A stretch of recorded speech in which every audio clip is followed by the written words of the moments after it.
I'm a successful scribe. I've said this a number of times on this channel. In previous videos I scratched the surface on what I do, but this time I'm going to give it to you straight, dry, and hopefully informative.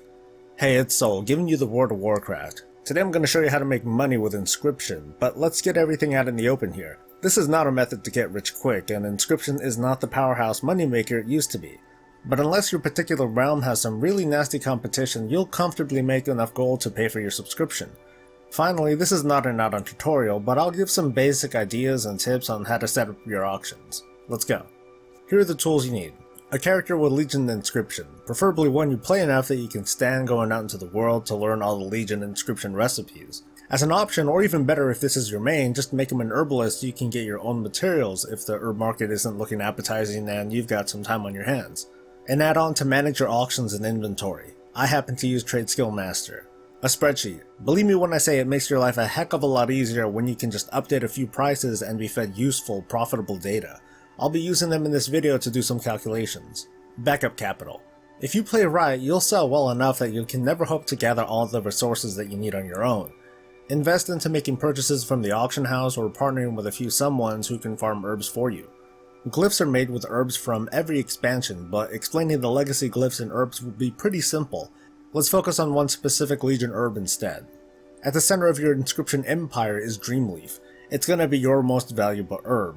A big chunk of your business's profitability both lives and dies by this herb, so you want to get as much of this in your hands as you can. The question is if and when you start buying it, how much should you buy it for, and is it better to buy materials directly? To figure that out, I wanted to get a really good idea of what the actual value of Dreamleaf is, based on the average yield I'd get when milling a full stack of 200.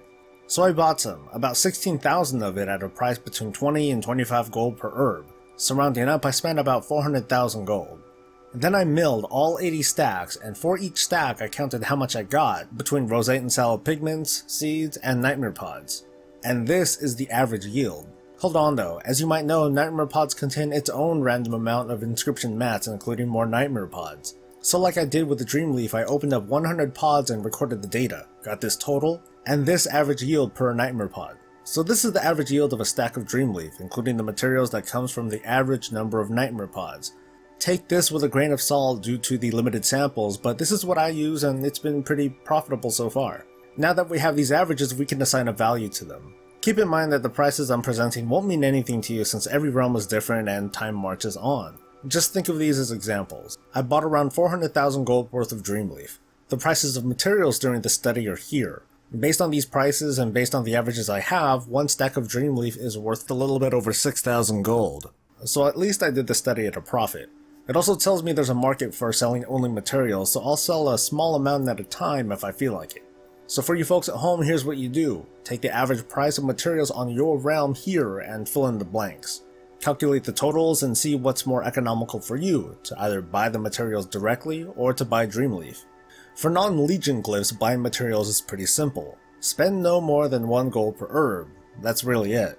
The goal is to spend no more than 15 gold to produce a non-Legion glyph. Spending no more than 1 gold per herb keeps you well under that and doesn't require all this crazy calculating. Now it's all downhill from here when it comes to producing and selling glyphs. I'm the kind of vendor who crafts and sells everything because in this kind of economy, everything eventually sells at some point. The fact that glyphs are no longer permanently learned helps a great deal too. Once again, I'm using Trade Skill Master for my selling. It's pretty easy once you work out how to navigate your way in, but this should be useful no matter what add-on you use. For non-Legion glyphs, I suggest this simple configuration for selling. It ensures you'll always sell at a profit and you won't have auctions just rotting away after you've been undercut, and you will be undercut. If you feel so inclined to camp the auction house though, then feel free. Legion glyphs though are a great deal more complicated to craft. The crafting cost of glyphs varies between the classes, so you'll have to set up separate configurations for each group like this. With the exception of demon hunters and warlocks, classes are paired with an identical cost. So what should your minimum price be for these? We'll look back at the average prices of materials being sold in the auction house. This is assuming that the price of materials is greater than the price of Dreamleaf is. The idea is to sell for no lower than this price because otherwise you should just be selling materials instead, or you can stock up on Dreamleaf.